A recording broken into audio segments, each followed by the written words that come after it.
विधानसभा को लोकतंत्र का मंदिर कहा जाता है, मगर उत्तराखंड में लोकतंत्र के इसी मंदिर में इन दिनों बहुत बड़ा गड़बड़ झाला हो रहा है।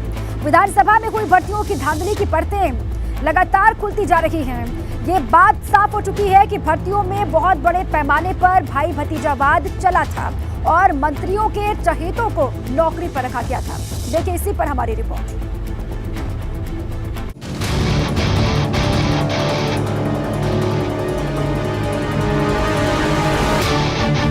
प्रदेश की विधानसभा का गठन हुआ तब से जो है जांच होनी चाहिए, ताकि दूध का दूध पानी का पानी हो सके। अब ये विधानसभा जवाब है, त्रिवेंद्र रावत जी को भी जानकारी होनी चाहिए। दाल में कुछ ना कुछ बहुत बड़ा घोटाला है। निश्चित रूप से नियमानुसार भर्ती हुए, नियमानुसार भर्ती हुए।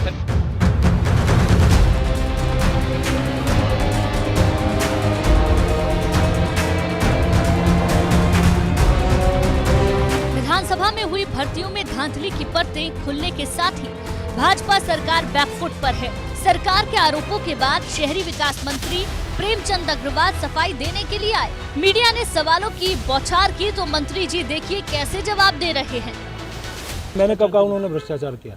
आपने कहा पहली बार नहीं हुआ है, तो यही कहा ना मैंने, भ्रष्टाचार तो नहीं कहा ना। आप अपने मुंह से निकालेंगे शब्दों के भ्रष्टाचार हुआ, भ्रष्टाचार बताइए कौन सा भ्रष्टाचार हुआ? 72 लोगों में नहीं रखा गया ना, कौन सा भ्रष्टाचार है बताइए ना।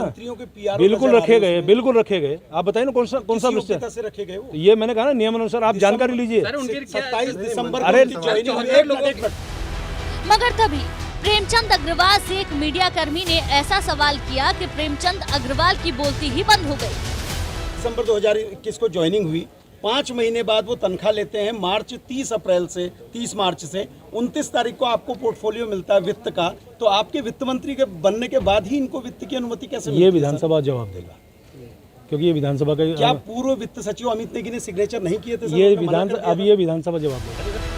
अब प्रेमचंद अग्रवाल कह रहे हैं कि इसका जवाब विधानसभा देगी। जब भी प्रेमचंद अग्रवाल को जवाब देते नहीं बना तो वो विधानसभा के हवाले देने लगते हैं। प्रेमचंद अग्रवाल तो पूर्व सीएम त्रिवेंद्र सिंह रावत को भी आईना दिखा रहे हैं।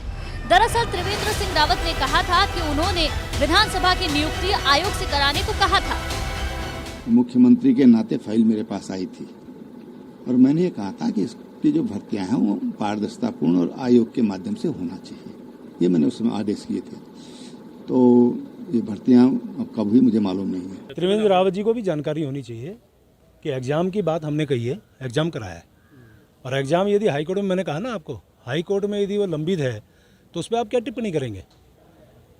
हाईकोर्ट निर्देश है, कॉपी रखिए, उसमें उसका निर्णय आ जाना चाहिए। प्रेमचंद अग्रवाल से सवाल किया गया कि विधानसभा में 72 लोगों को नौकरी पर रखने की क्या जरूरत थी। इस सवाल पर भी प्रेमचंद अग्रवाल देखिए कैसे सफाई दे रहे हैं। 72 लोग रखने की ऐसी क्या जरूरत थी? उत्तर प्रदेश की विधानसभा हमसे कई गुना बड़ी है, उनकी संख्या कार्मिकों की हमसे कम है, हमारी इतनी ज्यादा है। आपने कहा ये तदर्थ हैं, इनको पहले दिन से सारी सुविधाएं मिल रही हैं। आपको फिर मैं कह रहा हूं कि आवश्यकता अनुसार जब भी आवश्यकता होती है विधानसभा अध्यक्ष उस आधार पे उनकी मैन पावर को रखने का उसको अधिकार रखते हैं।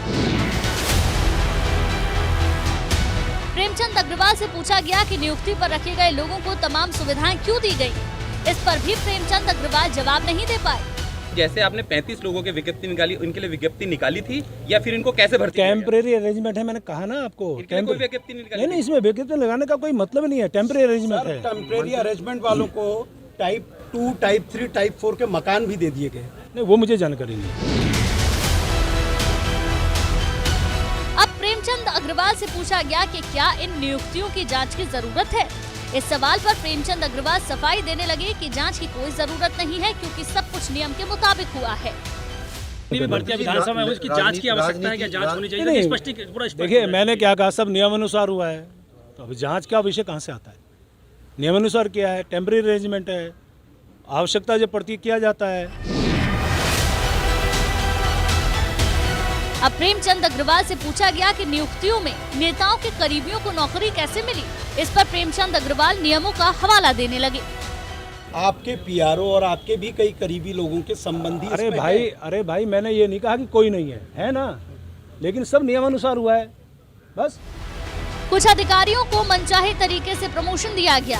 सवाल पूछ लिया तो मंत्री महोदय जताने लगे कि वो मंत्री हैं, इसलिए वो कुछ भी कर सकते हैं। सचिव की नियुक्ति आपको गलत नहीं लगती है? एक साल में 3 प्रमोशन मिल जाते हैं। नवंबर 2021 तक वो डिप्टी सेक्रेटरी थे शोध के, ठीक है, दिसंबर में वो एडिशनल भी हो ठीक जाते हैं, है, जॉइंट भी हो ठीक जाते हैं, है, सचिव भी हो जाते हैं। ठीक है, शिथिलता अधिकार है अध्यक्ष विधानसभा को, शिथिलता का अधिकार के नाते उनको दिया है। मगर तभी मंत्री जी से ऐसा सवाल पूछ लिया कि वो भी विधानसभा का हवाला देने लग गए। फाइनेंस कंट्रोलर क्यों नहीं रखा सर जब शासन ने भेजा था? वो विधानसभा से पूछे। प्रेमचंद अग्रवाल पर जब भी सवालों की बौछार हुई, या तो वो सवाल को टाल गए या फिर विधानसभा का हवाला देने लगे। प्रेमचंद अग्रवाल यही जताते रहे कि सब कुछ नियम के मुताबिक हुआ है और नियुक्ति में कुछ भी गड़बड़ी नहीं हुई है। एबीपी गंगा के लिए देहरादून से पंकज राणा की रिपोर्ट।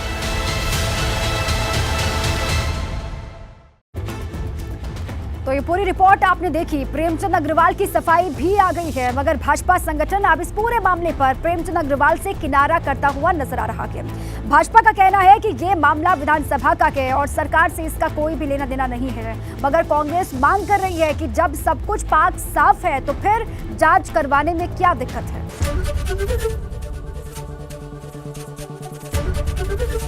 एबीपी गंगा, खबर आपकी, जुबान आपकी।